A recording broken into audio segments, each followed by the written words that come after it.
CMR shopping mall Dasara ధమాకా offers అద్భుతమైన offers తో పాటు అబ్బురుపరిచే స్పాట్ గిఫ్ట్స్.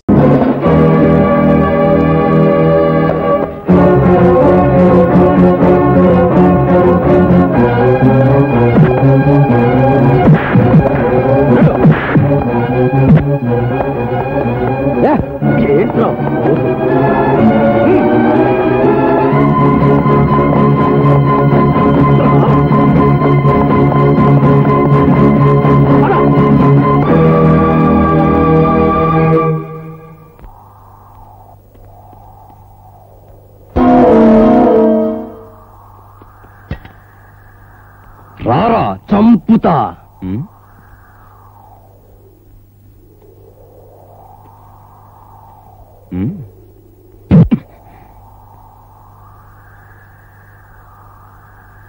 Thank you.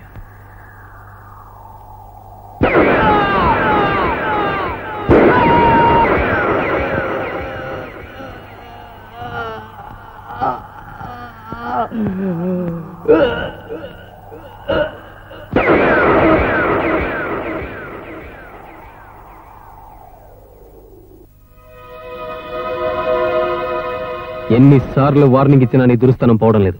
అసలు అక్కడ ఏం జరిగింది? అతను కర్ఫ్యూలో రూల్స్ కి అగేన్స్ట్ గా ప్రవర్తించాడు సార్. అలాంటప్పుడు అతను అరెస్ట్ చేయొచ్చుగా. నీకు నువ్వే నిర్ణయం తీసుకుని ఎందుకు కలిచావు? నేను అరెస్ట్ చేయడానికే వెళ్ళాను సార్, కానీ అతను నన్ను చంపడానికి ప్రయత్నించాడు. దానికి సాక్ష్యం ఏమిటి? ఆ శవం కుడి చేతిలో ఉన్న ఐరన్ రాడ్, నా ఎడం చేతి మీద ఉన్న ఈ దెబ్బ, దానికి సంబంధించిన డాక్టర్ సర్టిఫికెట్. అతను కొట్టగానే తొందరపడి కాల్చి చంపేశావు, అవునా? నో సార్, మన పోలీస్ రూల్స్ అండ్ రెగ్యులేషన్స్ ప్రకారం కర్ఫ్యూలో రోడ్డు మీద తాగి అల్లరి చేస్తున్న అతన్ని అరెస్ట్ చేయడానికి వెళ్ళాను. కానీ అతను నన్ను ఐరన్ రాడ్ తో కొట్టి చంపడానికి ప్రయత్నించాడు sir. So firing rules and regulations ప్రకారం ఫస్ట్ వార్నింగ్ షాట్స్ కాల్చాను సార్. దాన్ని కూడా లెక్క చేయకుండా అతను నన్ను చంపడానికి వచ్చినప్పుడు under the rights of private defence act అతన్ని కాల్చి చంపాల్సి వచ్చింది సార్. ఎనీహౌ, ఒక రెస్పాన్సిబుల్ పోలీస్ ఆఫీసర్ నడు రోడ్డు మీద మనిషిని చంపితే మన డిపార్ట్మెంట్ కి ఎంత చెడ్డ పేరు వస్తుందో నీకు తెలుసా? అదే పోలీస్ ఆఫీసర్ ఒక గూండా చేతిలో చచ్చిపోతే అంతకన్నా చెడ్డ పేరు వస్తుంది సార్. మిస్టర్ విజయ్ కుమార్, ఎంత రూల్స్ ప్రకారం పోయినా కాస్త ముందు వెనక చూడటం మంచిది. ప్రజల్లో సానుభూతి పోయిన తర్వాత మనం చేయగలిగింది ఏం లేదు. That's all, you can go. Thank you sir. ఏమండి, నేను చెప్పేది మిమ్మల్ని పిరికి వాడిని చేయాలని కాదండి. ఇరుగు పొరుగు వాళ్ళంతా ఏ క్షణంలోనైనా మీ విరోధులు మిమ్మల్ని చంపేస్తారని చెప్పుకుంటుంటే ఒక భార్యగా, ఒక బిడ్డకు కాబోయే తల్లిగా నా మనసు గజగజ వణికిపోతోందండి. అందుకే అన్నాను.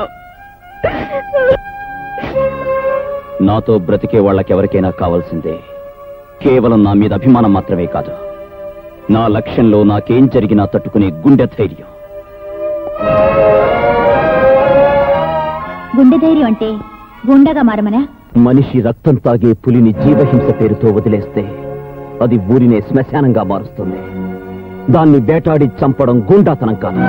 నేను అడిగింది మిమ్మల్ని మీరు సమర్థించుకుంటారని కాదు, ఇది తప్పో కాదో చెప్తారని. వాడు మీ అన్నయ్యని చంపడం తప్పు కాదా? వాడికి తొత్తులై వాడిని విడిపించిన ఆ పెద్ద మనుషుల తప్పు కాదా? నా నీతిని, నా సిన్సియారిటీని, నా ఆదర్శాన్ని గొంతు నిలిమి ఆ రౌడీయిజానికి రాచరికం కట్టడం ఈ రాజకీయం తప్పు కాదా? ఒక సిన్సియర్ పోలీస్ ఆఫీసర్ గా ఓడిపోయాను, అందుకే చట్టబద్ధంగా వాడిని చంపి గెలిచాను. మీరు చేసింది తప్పో ఒప్పో ఈ 4 గోడల మధ్య ఒంటరిగా ఈ చీకట్లో మీ మీద తిరగబడుతున్న మీ అంతరాత్మను అడిగితే తెలుస్తుంది. సుధా, నువ్వొక ఐఏఎస్ ఆఫీసర్ వని, సమాజాన్ని, చట్టాన్ని, చదువు సంస్కారాలతో ఆలోచించగలవని నీకు నా ఆవేశానికి అర్థం చెబుతున్నా. ఈ వ్యక్తులు, వ్యవస్థ, పరిస్థితులు, పరిసరాలు న్యాయానికి 4 పాదాలుగా ఉండి సక్రమంగా ఉంటే యువతరం ఇలా దారి తప్పాల్సిన అవసరం ఉండదని, అధర్మం వెర్రితలలు వేసి విర్రవీగినప్పుడు తెగ నరకమని సృష్టించిన దేవుడే చెప్పాడు. అందుకే ధర్మాన్ని నిలబెట్టాల్సిన చట్టాన్ని అధర్మాన్ని చీల్చే అంకుశంగా చేశాను.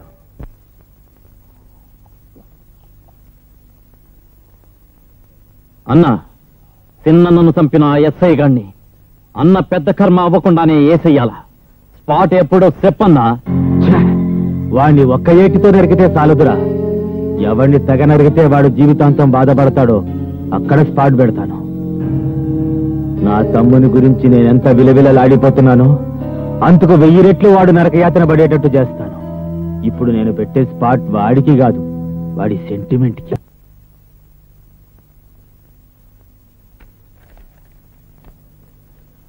Good evening sir. ఏంది ఇయ్యేటప్పుడు వచ్చావు? అదే సార్, మీరు ఫోన్ చేశారుగా. నేను ఫోన్ చేశానా? అవును సార్, ఫోన్లో మీరే చెప్పారుగా అర్జెంట్గా రమ్మని. ఆశ్చర్యంగా ఉందే, నాకు తెలియకుండా నేను ఫోన్ చేయడం ఏంది? I'm sorry sir.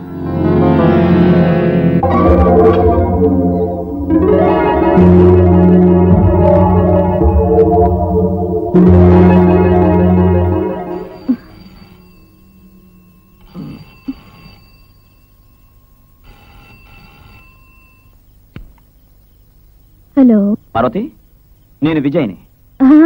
ఏంటండి? నేనింటికొచ్చేదాకా ఎవరొచ్చి తలుపు కొట్టినా సరే తలుపు తీయద్దు. నేనింటికొచ్చేదాకా ఎవరొచ్చి తలుపు కొట్టినా సరే తలుపు తీయద్దు. వినపట్టం లేదండి. ఏంటి? పార్వతి,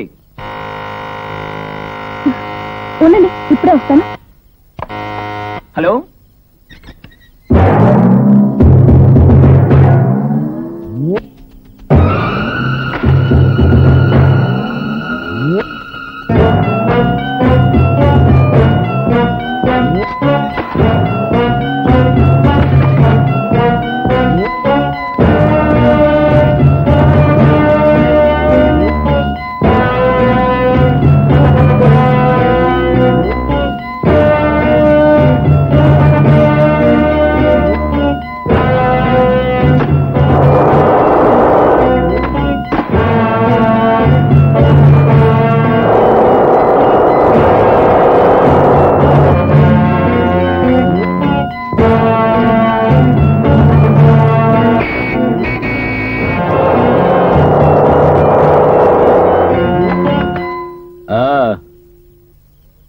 మీ ఆయన వచ్చినట్టున్నాడు.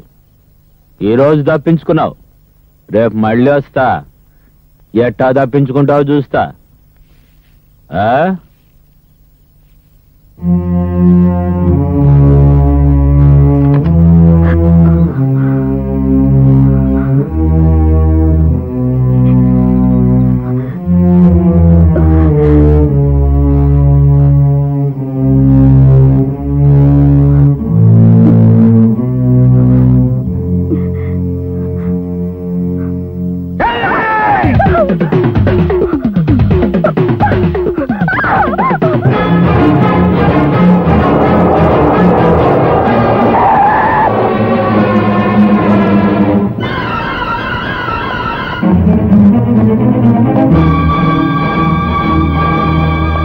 పార్వతి, పార్వతి,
నా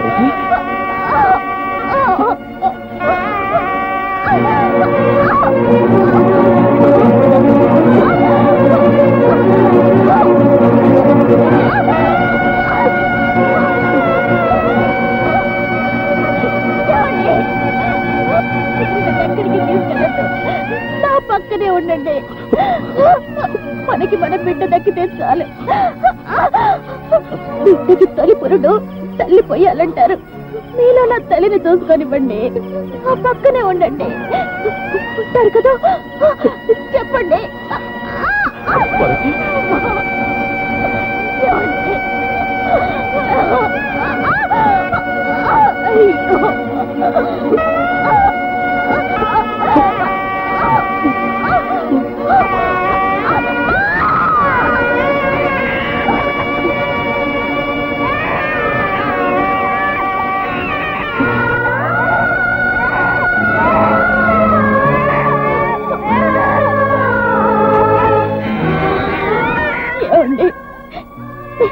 ఇది లేకపోయినా బాబు మనకి దక్కాడు, అంతే చాలు. బాబు కోసమైనా ఎవరితోనూ గొడవలు పెట్టుకోకండి. ఇంటి ముత్తైదుగా నా భర్త బిడ్డల చేతి మీదుగా వెళ్ళిపోయే అదృష్టం నాకు దక్కిందండి.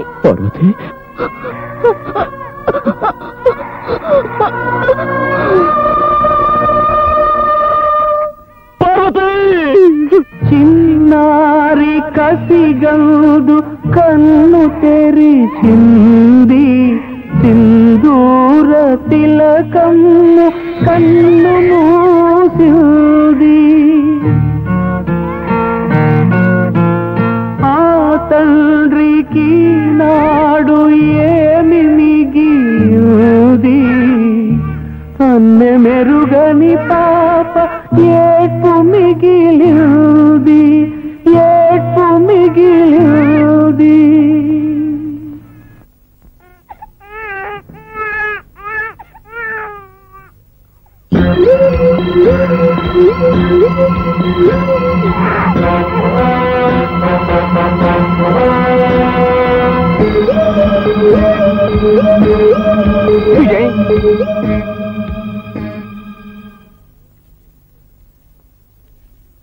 ఆ ఓదార్పులు నీకు జరిగిన అన్యాయాన్ని తీర్చలేవని నాకు తెలుసు.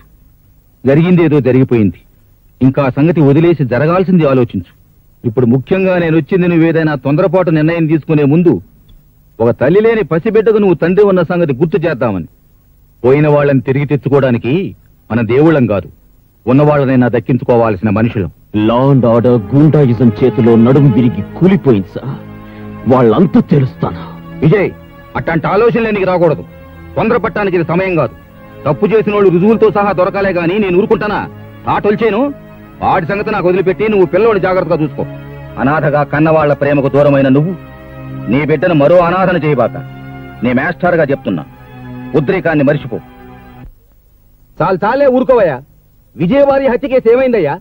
నిండు గర్భిణి పార్వతి హత్య జరిగి ఇప్పటికి చాలా రోజులైంది. ఇంతవరకు ఆ రిపోర్ట్ నా చేతికి రాలేదంటే మిమ్మల్ని ఏమనుకోవాలా? క్షమించండి సార్, మర్డర్ కేసుల దగ్గర నుంచి ప్రతిదీ మీరు పట్టించుకుంటూ ఉంటే మీ ఆరోగ్యం ఏమైపోతుంది? మీరు మంచాన పెడితే ఈ స్టేట్ ఏమైపోతుంది?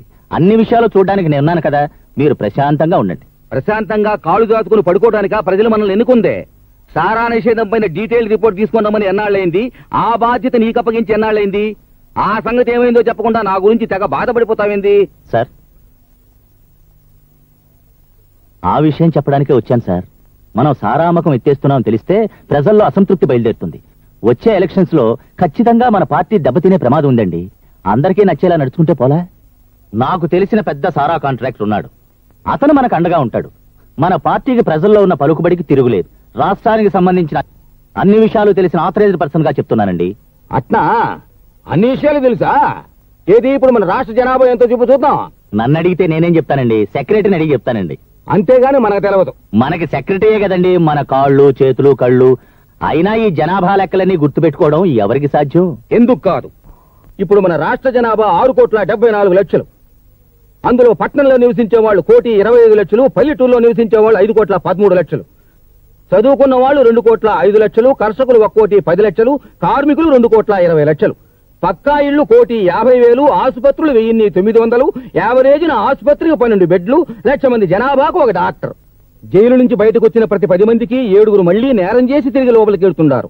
ప్రతి నిమిషానికి ఒక దొంగతనం, ప్రతి 4 నిమిషాలకు ఒక మానభంగం, ప్రతి 23 నిమిషాలకు ఒక హత్య, ప్రతి 47 నిమిషాలకు వరకట్న చావు. ప్రతి 1000 మందికి పుట్టేవాళ్ళు 39 మంది, కానీ చచ్చేవాళ్ళు 13 మంది. అలా ఇంకేమైనా కావాలనా? ఎవరో ఇసిరే ఎంగిలి మెతుకులకు ఆశపడి ప్రభుత్వాన్ని కుక్కని చేసి ఆడిద్దామనుకుంటున్నా? దేవుడు దిగుచ్చినా సరే ప్రజల బ్రతుకుల్ని సర్వనాశనం చేస్తున్న సారా వ్యాపారాన్ని స్టేట్ లో పూర్తిగా నిషేధించడం ఖాయం. ఈ విషయంలో నువ్వే కాదు, ఎవరైనా సరే సొంత బుర్రలు ఉపయోగించారో మాటలతో చెప్పను. ఇదే ఆఖరి వారిని. సార్, ఎలాగైనా సారా నిషేధం జరగకుండా చూడండి సార్. మన వెంకటరత్నం గారే కాదు, మేము కూడా చాలా దెబ్బతింటాం. ఏం చేయమంటారండి, నేను కూడా చాలా అటాక్ చేస్తున్నాను. రేపే ఆఖరి రోజు. ఈ రోజు సీఎం గారిని ఒప్పించాలంటే 3 మంత్రుల్ని 20 మంది ఎమ్మెల్యేలైనా కొని నాతో కలుపుకోకపోతే లాభం లేదు. ఆ వెంకటరత్న కాంట్రాక్టర్ గారు రూపాయి కూడా ఇవ్వడం లేదు. అలాగేనండి, ఎంత మందిని కొంటారో కొనండి. కాంట్రాక్టర్ వెంకటరత్నం గారిని వదిలేయండి, ఆయన మేము చూసుకుంటాం. ప్రస్తుతానికి 50 లక్షలు ఉంచండి. డెసిషన్ వచ్చిన తర్వాత ఇంకో 50 లక్షలు స్పెషల్ గా తెచ్చిస్తాను. నమస్కారం సార్. నమస్కారం సార్. నమస్కారం సార్. ఏంది హోమం, మొత్తం ఒకేసారి కట్టకట్టుకుని వచ్చినారు. ఇరిగేషన్, ఎడ్యుకేషన్ కూడా వచ్చినారే. ఎమ్మెల్యేలు కూడా వచ్చారు, ఇంకా చాలా మంది బయట ఉన్నారు. ఏ లోపల చోట్లేదనా? సరే సరే, ఏంది విషయం? చెప్పడానికి చాలా ఉందండి. సారా అమ్మకాన్ని నిషేధించే విషయంలో నా అభిప్రాయాన్ని మీకు ఎన్నోసార్లు చెప్పాను. నేనేదో మీకు చెడు చెప్పినట్లు మీరేమో నా మాట పట్టించుకోవడం లేదు. మిగిలిన మంత్రులు ఎక్కువ మంది అభిప్రాయం మీకు వ్యతిరేకంగా ఉందని తెలియపరచడానికే వీళ్ళందరినీ ఇక్కడ తీసుకొచ్చాను. మంది ప్రజాస్వామ్యం కదండి, తేడా వచ్చిందంటే మొత్తానికే తేడా వస్తుంది. ఆలోచించుకోండి. ఆలోచించాను, వాళ్ళు కూడా ఆలోచించుకునే వచ్చారు. చెప్పండి చెప్పండి అయ్యా, చెప్పండి. చెప్తామండి, మాకు భయం ఏంటి? మన హోమ్ మినిస్టర్ గారు చెప్పింది కరెక్ట్ అని చెప్పడానికి తల 5 లక్షలు ఇచ్చారు. మిగిలిన వాళ్ళందరికీ తల 1 లక్ష ఇచ్చారండి. అవునండి, రేపు ఇంకా ఇస్తామన్నారండి. ఇందాక మీరు చెప్పిందే కదండి. మీరు చెప్పినట్టే నమ్మించి తీసుకొచ్చామండి. అవునండి. నువ్వు వాళ్ళతో మాట్లాడాక వాళ్ళు నాతో మాట్లాడారయ్యా. నిన్న ఇక్కడికి లాక్రమని చెప్పింది నేనే. ఇది ప్రజాస్వామ్యం అంటే. అవునా? అబద్ధం అండి, ఇదంతా అబద్ధం. వీళ్ళు నా మీద కక్ష కట్టారు. నన్ను వీళ్ళు ముందుకు తెచ్చి వీళ్ళంతా వెనక్కి వెళ్ళిపోతున్నారు. ఇదంతా ఒక కట్టు కదా. అట్నా? ఆ కట్టు కథలోని పెట్ట కథ కూడా నా గుప్పెట్లోనే ఉంది. సుధా, ఏ పని చేయి. సార్, ఎలాగైనా సారా నిషేధం జరగకుండా చూడండి సార్. మన వెంకటరత్నం గారే కాదు, మేము కూడా చాలా దెబ్బతింటాం. ఏం చేయమంటారండి, నేను కూడా చాలా అటాక్ చేస్తున్నాను. రేపే ఆఖరి రోజు. ఈ రోజు సీఎం గారిని ఒప్పించాలంటే 3 మంత్రుల్ని 20 మంది ఎమ్మెల్యేలైనా కొని నాతో కలుపుకోకపోతే లాభం లేదు. ఇప్పుడేమంటావు? నువ్వు 7 సముద్రాల అవతల ఎదవ పని చేసినా నేను రికార్డు చేయగలను. అందరూ నీలాంటి ఎదవలనుకున్నావా డబ్బు కక్కుర్తుపట్టడానికి? ఇది నా మినిస్ట్రీ. సారా కాంట్రాక్టర్లకి స్టేట్ ను దారాదత్తం చేస్తా. ఈ క్షణమే సారా లైసెన్సులు మొత్తం క్యాన్సిల్ చేస్తున్నా. నేను ఈ అవకాశం కోసమే ఎదురు చూస్తున్నాను. ఇంకొక క్షణం నువ్వు మినిస్టర్ గా ఉండడానికి వీల్లేదు. వెంటనే రాజీనామా చేయి. సప్పంగా గురిగేసినాడా? రాజీనామా చేయమన్నాడయ్యా. చేసేయడమేనా? ఇంకో కొత్త పార్టీ పెడతాను, నాకు 6 పుంజీలు ఎమ్మెల్యేలు ఉన్నారు అని నినాదాలు చేసి బెదిరించక అనాథలాగా వచ్చావు. పాయ నా గోషికి నిప్పండుకు పాయ. పదవి కావాల్సి వస్తే మధ్యంతర ఎన్నికల్లోనైనా సంపాదించుకోవచ్చు, కానీ ఇప్పుడు రిజైన్ చేయడం చాలా మంచిది. లేకపోతే బోల్డెని లావాదేవీలు బయటపడేవి. మాట్లాడక. ఎక్స్క్యూజ్ మీ, సీఎం గారు మీరు ఫాల్స్ అగ్రిమెంట్ చేసిన కాంట్రాక్టర్లకి లైసెన్సులు రద్దు చేశారు. ఆ పేపర్స్ మీద సంతకాలు పెట్టమన్నారు. పెట్టు పెట్టు. నా కుళ్ళంత కారం పూసినట్టుగా ఉందయ్యా. నీకెలా ఉందో కానీ చి చి చి చి చి చి చి చి చి చి చి చి చి చి చి చి చి.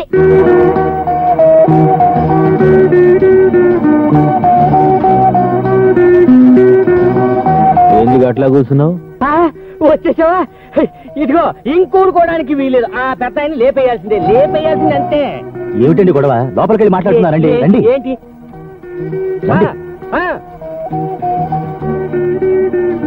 ఇంకెవరితోటి నాకు పని లేదు. ఎంత డబ్బు కావాలన్నా కోట్లు కోట్లు ఇసురుతాను. ఆ సీఎం గారు మాత్రం బతకడానికి లేదు. ఇదిగో నీలకంఠం, ఇప్పటి వరకు దేశం ఓలు మొత్తం మీద ఎవరికి నేను తలంచలేదు, నీకు ఉంచుతున్నాను. ఎంత డబ్బు కావాలంటావో చెప్పు, అకౌంట్ అడగకుండా ఇచ్చేస్తాను. కానీ నా సారా పాకలు పీకే ముందే ఆడి పీక తెగిపోవాలా? అంటే నేను అంత చేతకానివాడు అనుకుంటున్నారా?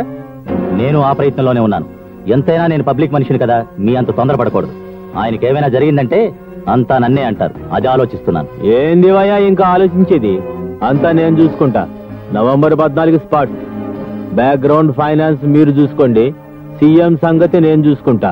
ఓకే? అవునండి, వాళ్ళ ప్రయత్నాలు చూస్తుంటే నాకేదో భయంగా ఉంది. చాలా పెద్ద ఎత్తున కుట్ర పన్నుతున్నట్టు అనుమానంగా ఉంది. నువ్వు చూసినప్పుడు నీలకంఠ మనుషులు అక్కడ ఉన్నారా? ఉన్నారు. వాళ్ళని గుర్తుపట్టగలవా? తప్పకుండా గుర్తుపట్టగలను. చెప్పండి, అక్కడ జరిగిన రాజకీయం ఏమిటి? చెప్పండి. ఏంది మమ్మల్ని పరిచయం చేస్తావు? మేము హోమ్ మినిస్టర్ ఇంటికి గణపతి నవరాత్రి చందాకెళ్ళాం. మాకేం తెలియదు. తెలీదా? తెలియదు. తెలీదా? తెల్వా? తెలీదు. తెలీదు. తెలీదు.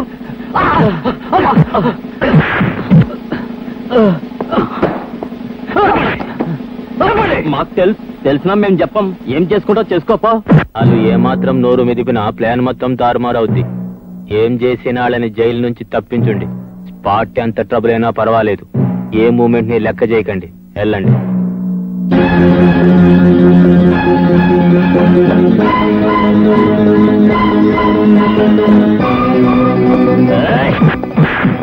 నీలకంఠ మనుషులు మా మనుషులు విడిపించుకోవడానికి వచ్చాం.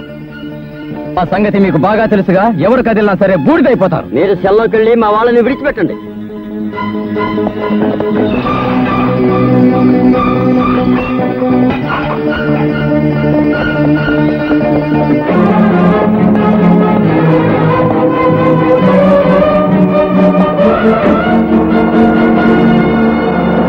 బాప్రే, ఎంత పరిశ్రమ చేసిండు. మీరు నిజం చెప్పేశారమని ఎంత భయపడ్డామో తెలుసా? అసలు వాళ్ళకి ఏం చెప్పారో చెప్పండి. మీరు ఈ పాటికి విషయం అంతా చెప్పేస్తుంటారని ప్లాన్ అంతా మార్చేశాడు. అంటే సీఎం ని నవంబర్ 14 చంపడం లేదా?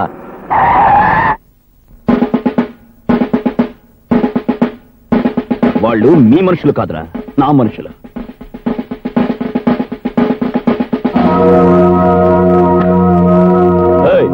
వీళ్ళని తీసుకెళ్ళి లోపల పారేయండి రా.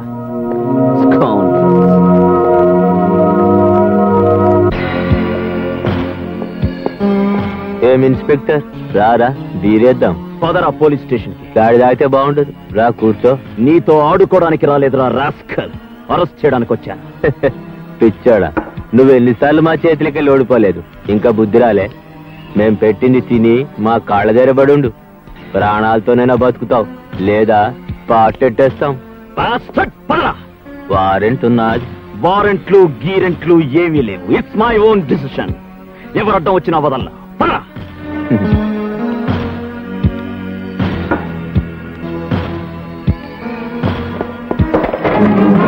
ఎవరికి రా ఫోన్ చేస్తున్నా? నువ్వేం చేసుకుంటావు చేసుకోపో, నేను రాను. నిన్ను బ్రతిమాలడానికి రాలేదురా, ఈడ్చుకెళ్ళడానికి వచ్చాను. రాస్కల్.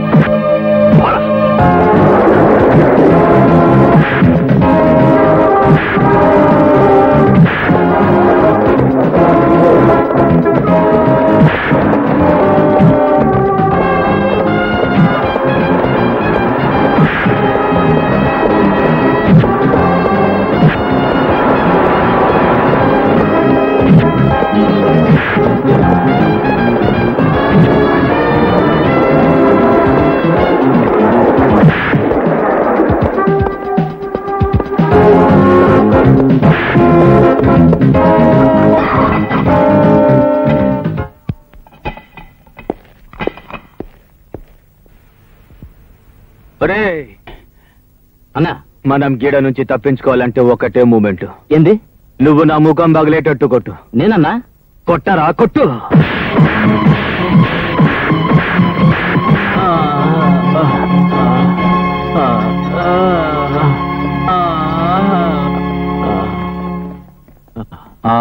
చూడండి నీలకంఠం గారు, మేము జర్నలిస్టులం.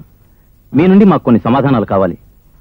పోలీస్ సెల్లో ఉన్న మీకు ఈ దెబ్బలు ఎలా తగిలాయి?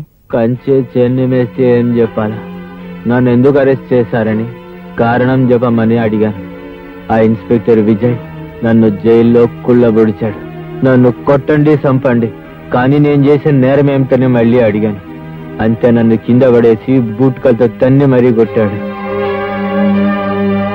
అతను ఉద్రేకంతో క్రూరంగా నీలకంఠాన్ని కొట్టడం అన్ని వర్గాల ప్రజల్లో భయభ్రాంతులను కలిగించడమే కాకుండా పోలీస్ డిపార్ట్మెంట్ మీద గూండాలన్న చెడుభావం కలిగింది. ప్రతిపక్షాలు, రాజకీయ వర్గాలు, మహిళా మండలులు అన్నీ ఈ చర్యను తీవ్రంగా ఖండించాయి. చిన్నప్పటి నుంచి వాడంతే. ఉద్రేకం వస్తే వాడు ఏం చేస్తాడో వాడికే తెలియదు. మనిషిగా తప్పు చేస్తే మందలించొచ్చు, కానీ ఆఫీసర్గా తప్పు చేస్తే ఊరుకోవడానికి వీల్లేదు. వెంటనే పిలిపించు. సార్, ఇంక ఈ విషయంలో నన్నే అడగద్దు. వాణ్ణి అరెస్ట్ చెయ్యాలి, చేశాను. అంటే ప్రభుత్వం నీకు అధికారం ఇచ్చింది నీకు నచ్చని వాళ్ళందరినీ జైల్లో తీయడానికే? ఒక్కడు నీ గురించి మంచిగా చెప్తున్నారా? ఏ పేపర్ చూసినా న్యూసెన్సే. సార్, లంకకెళ్లి రాక్షసులను అడిగితే రాముణ్ణి కూడా దోషే అంటారు. ధనం చేతిలో ధర్మం బందీ అయినంత కాలం నాలాంటి వాడందరికీ విరోధి అవుతాడు. ఏంది పెద్ద ధర్మపణాలు చెప్తున్నావు? ఏ ధర్మం ప్రకారం అతను అరెస్ట్ చేసినావు? మానవతా ధర్మం ప్రకారం.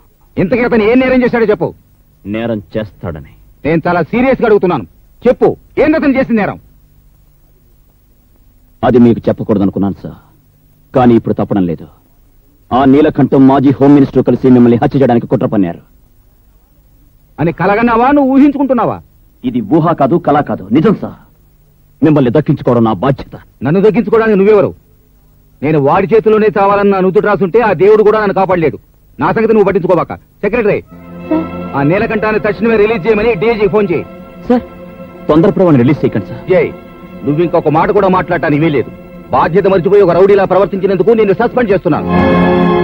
ఈ పరిస్థితిలో డిసిషన్ తీసుకోకండి సార్. నేను మిమ్మల్ని కాపాడుకోలేకపోతాను సార్. మీరు కావాలంటే ఆ తర్వాత నన్ను ఏమో చేయండి సార్. ఈ టెన్షన్ రిలాక్స్ అయ్యే వరకు నన్ను సస్పెండ్ చేయకండి sir. Sir please sir, please sir. ఒకప్పుడు స్టూడెంట్ గా సస్పెండ్ చేసిన నిన్ను ఇప్పుడు ఉద్యోగస్తుడిగా సస్పెండ్ చేయక తప్పడం లేదు. నువ్వు ఎందుకు ఇలా అయిపోతున్నావో అర్థం కావడం లేదు. ఏం మాట్లాడుతున్నావో ఏం చేస్తున్నావో నీకే తెలియడం లేదు. ఈ ఉద్రేకంతోటే మల్లెపూ లాంటి ఇల్లాల్ని పోగొట్టుకున్నావు. ఈ వృత్తి నీకు నీ మనస్తత్వానికి సరిపడేది కాదు. ఈ పరిస్థితిలో నువ్వు ఇక్కడ ఉండడం క్షేమం కాదు. ఎక్కడికైనా దూరంగా వెళ్ళి హాయిగా కొత్త జీవితాన్ని ప్రారంభించు. ప్రజాస్వామ్యవాది నీలకంఠం గారు, పోలీసుల దౌర్జన్యం, నీలకంఠం గారు, పోలీసుల ఆగడాలు, ప్రజాస్వామ్యవాది నీలకంఠం గారు, పోలీసుల దౌర్జన్యం. మంచి పని చేశాడు. ఇక డిపార్ట్మెంటల్ గా మనకి వాడు అడ్డే ఉండదు. మొండోడు మొదటకే మోసం తెచ్చుకుంటాడని మన సీఎం నిరూపించాడు. ఆ విజయగాడి పని అయిపోయింది. ఆ పని అయినాకే ఆడి పని అయిపోయింది. మా చెప్పొచ్చావా, నువ్వు ఊరుకోవయ్యా. గురువుగారు ఏదో ఆలోచిస్తున్నారు. గురువుగారు, వాడి ఉద్యోగం పోయిందని ఊరుకుంటే వీల్లేదు. వాడు బయటుంటే మనం వేసుకున్న ప్లాన్ సాగదు. వాడెక్కడి నుంచి వచ్చినా సీఎం ని బతికించుకుంటాడు. ముందు వాడిని లోపల పెట్టాలా, దానికి స్పాట్ ఏర్పాటు చేయాలా.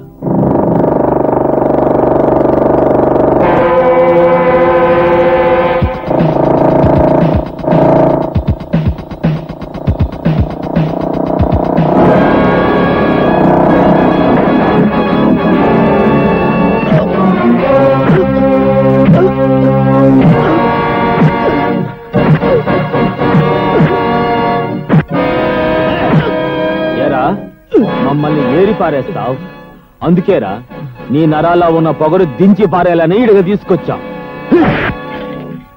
చెప్పరా, మా వాళ్ళ దగ్గర తెలుసుకున్న ప్లాన్ ఇంకెవరెవరికి చెప్పావు? చెప్పు.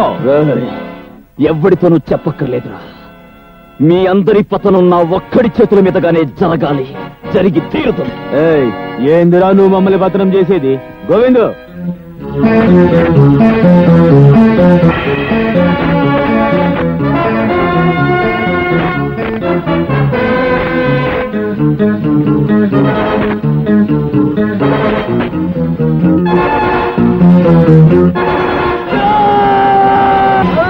అరు అరు అరు.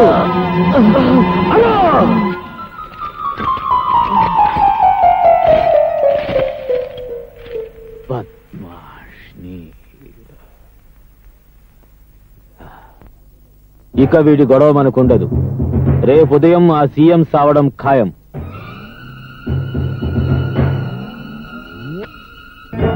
ఇదే రేపు సీఎం మూమెంట్ కి మనం స్పాట్ పెట్టే బాలమందిరం స్కూల్ జాగా.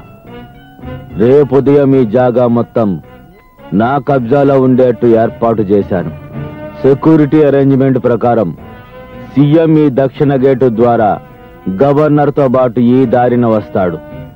ఈడ మొత్తం పిల్లగాళ్ళుంటారు. సీఎం వాళ్ళ మధ్య నుంచి స్టేజ్ దగ్గరికి వెళ్తారు. ఇదే స్టేజ్. మనందరం అంతకు ముందే ఈడగా చేరుకుంటాము. నేను 5 లక్షల చెక్ ఒక పసిబిడ్డ ద్వారా పూలగుత్తులో పెట్టి స్టేజ్ మీదుగా పంపుతా. ఆ పూలగుత్తులో నేను బాంబు పెట్టుంటా. సీఎం పూలగుత్త తీసుకునేసరికి మొత్తం 1 నిమిషం పూర్తవుతుంది. పాప స్టేజ్ చేరుకుని సీఎం కి పూలగుత్త ఇస్తుంది. గప్పుడు సీఎం ఫ్లవర్ బొకే తీసుకునేటప్పటికి మొత్తం స్టేజ్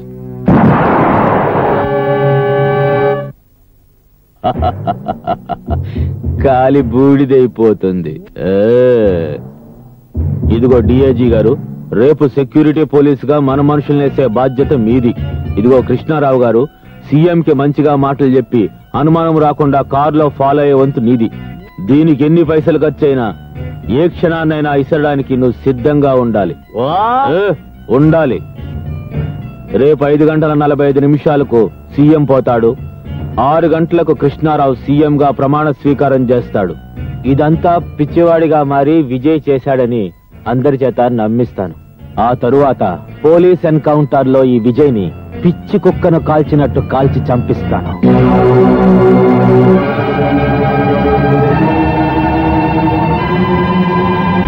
ఫంక్షన్ టైం అయింది, వెళ్దాం పదండి. నమస్కారం సార్. ఏమయ్యా రాజులో, ఎట్టా ఉందో నీ నియోజకవర్గం? చాలా బాగుంది సార్. వెళ్ళి చూసి వచ్చావా, విని చెప్తుండవా? పొరపాటు అయిపోయింది సార్, ఈసారి తప్పకుండా చూపిస్తాను సార్. నమస్కారం సార్. అరే నువ్వా? ఎన్నాళ్ళ కనిపించావయ్యా హోము, బాగున్నావా? అదేంటి సార్, నేను మాజీని కదా. చూడు, నేను మనుషుల్లో మార్పు రావాలని కోరుకుంటాను గాని ఎవ్వరూ మాజీలు కావాలని కోరుకోనయ్యా. సార్, మా పూర్వీకులు పొలిటికల్ గా చాలా పేరు తెచ్చుకున్నారు, కానీ నేను మీ దగ్గర చెడ్డ పేరు తెచ్చుకున్నాను. డబ్బుకి కక్కుర్తిపడి సంస్కారాన్ని మర్చిపోయాను. మాస్టారు, నన్ను కూడా మీ స్టూడెంట్ అనుకోండి. మీరొక్కసారి నా భుజం తట్టి క్షమించానని ఒక్క మాట అంటే వెంటనే నేను మా ఊరెళ్ళిపోయి ఈ రాజకీయాల నుంచి విరమించాలనుకుంటున్నాను మాస్టారు. ఏంది మరి పసిపిల్లాళ్ళ? తప్పులు చేయకపోతే మనం మనుషులు ఎట్టా అవుతామయ్యా? చేసిన తప్పును తెలుసుకుని దిద్దుకోకపోతేనే పశువులు అవుతాం. నువ్వు ఎక్కడికి పోబడలే, ఇక్కడే ఉండు. మాస్టారు, మీరు మానవ మాతులు కారు మాస్టారు.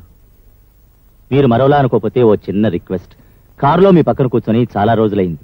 ఈ ఫంక్షన్ కి మీతో పాటు నేను వస్తే ప్రజల్లో మళ్ళీ నాకు కాస్త పరపతి పెరుగుతుంది. ఆ టైం అయింది, బయలుదేరదామండి. అట్నే.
ఈ దినం బాలల దినోత్సవ సందర్భంగా ఇంతమంది పసిపిల్లల చిరునవ్వుల మధ్య గడపటం నా అదృష్టంగా భావిస్తున్నా.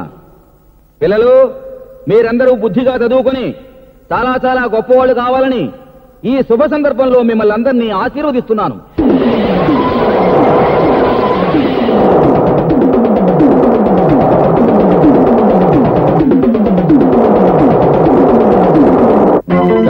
నాకు మాట్లాడమంతగా తెలియదు. మాట్లాడేది నిర్మోహమాటంగా మాట్లాడడం ఒకటే తెలుసు. ఈ నెహ్రూ జయంతి రోజున ఈ స్కూల్ అనాథ హాస్టల్ కు 5 లక్షల రూపాయల విరాళం ఇవ్వదలిచాను. గిట్టని వాళ్ళు ఏమనుకున్నా సీఎం గారికి నా గురించి మంచిగా తెలుసు. అందుకే ఈ డొనేషన్ తీసుకోవాల్సిందిగా రిక్వెస్ట్ చేస్తున్నా. అలాగే.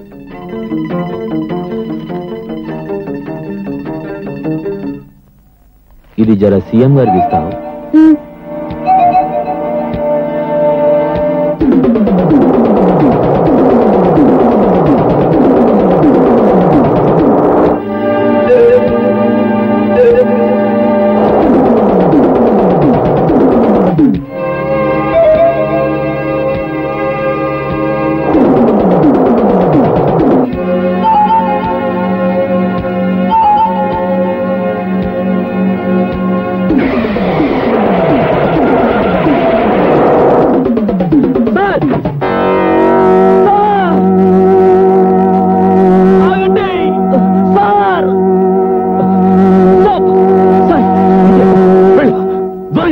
విజయ్, నువ్వు ఇక్కడికి ఎందుకు వచ్చావు? పిచ్చోళ్ళ ఎరుపులేంది? వెళ్ళు. సార్ నేను చెప్పేది విన్నాక మీరు ఇష్టం సెట్ చేయండి సార్. ఇందులో బాంబు ఉంది సార్. ఏం చూడలేదు సార్ చూడండి సార్.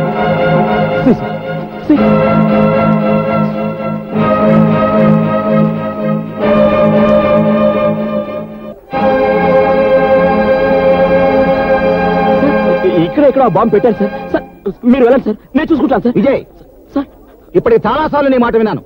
ఇన్స్పెక్టర్, వీడికేదో పిచ్చి పట్టినట్టుంది. తీసుకెళ్ళండి. నా మాట నమ్మండి సార్. తీసుకెళ్ళండి. ఏంటిది ఇలా జరిగింది? అనుమానం వచ్చి స్పాట్ మార్చిన.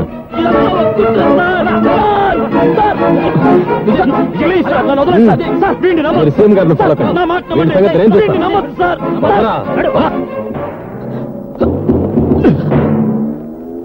ఎందుకురా వెర్రి కేకలు, పిచ్చి తపన, అర్థం లేని పరీక్షాన్ అవుతావు.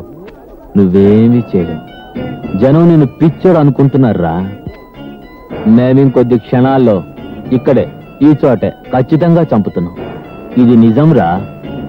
మేం సీఎంని చంపుతున్నామని మాత్రమే మీకు తెలుసు, కానీ ఆయన్ని ఎలా చంపుతావన్నది మాకు మాత్రమే తెలుసు. ఇప్పుడు నువ్వు పిచ్చి కుక్కవి, ఏమీ చేయలేవు. పోరా పో.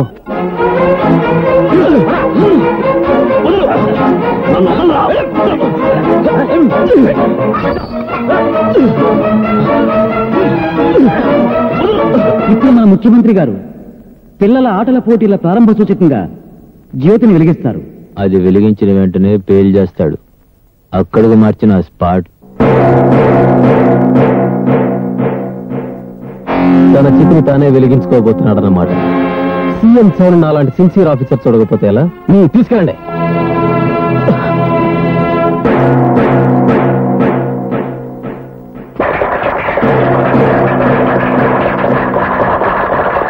తన చితిని తానే వెలిగించుకోబోతున్నాడన్నమాట. తన చితిని తానే వెలిగించుకోబోతున్నాడన్నమాట. తన చితిని తానే వెలిగించుకోబోతున్నాడన్నమాట.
సార్ మీరు కానివ్వండి. బొత్తు వేస్తారు.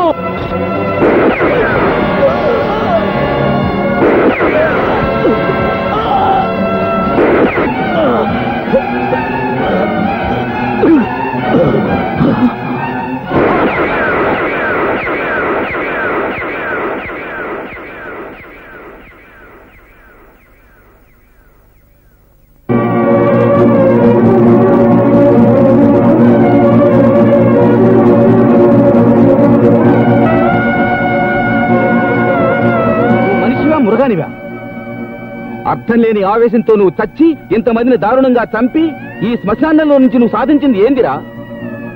నీలాంటి కిరాతకుడు గురువునవ్వడం నా దురదృష్టం. సార్, మీరు మీ చేతులతో నన్ను చంపినా నేను ఆనందంగా భరిస్తాను. కానీ మీ శిష్యుడు సిన్సియారిటీని మీరు అవమానంగా భావిస్తే నేను భరించలేను. ఏమిటి వాళ్ళు చేసిన దారుణం? సార్, ఒక మనిషి చచ్చాకే ఈ సమాజం అతన్ని మనిషిగా గుర్తిస్తుంది. ఆఖరి క్షణంలో ఉన్న నేను మాటలతో మిమ్మల్ని నమ్మించలేను.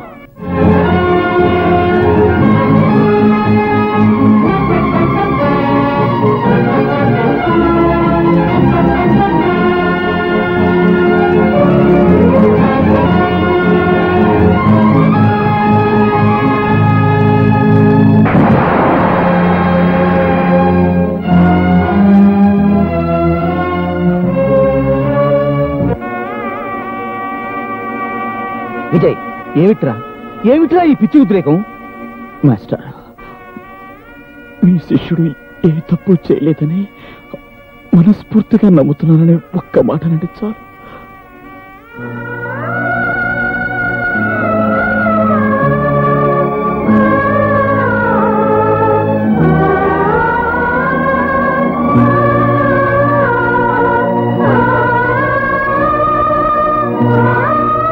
మాస్టరా, ఒక చిన్న కోరిక.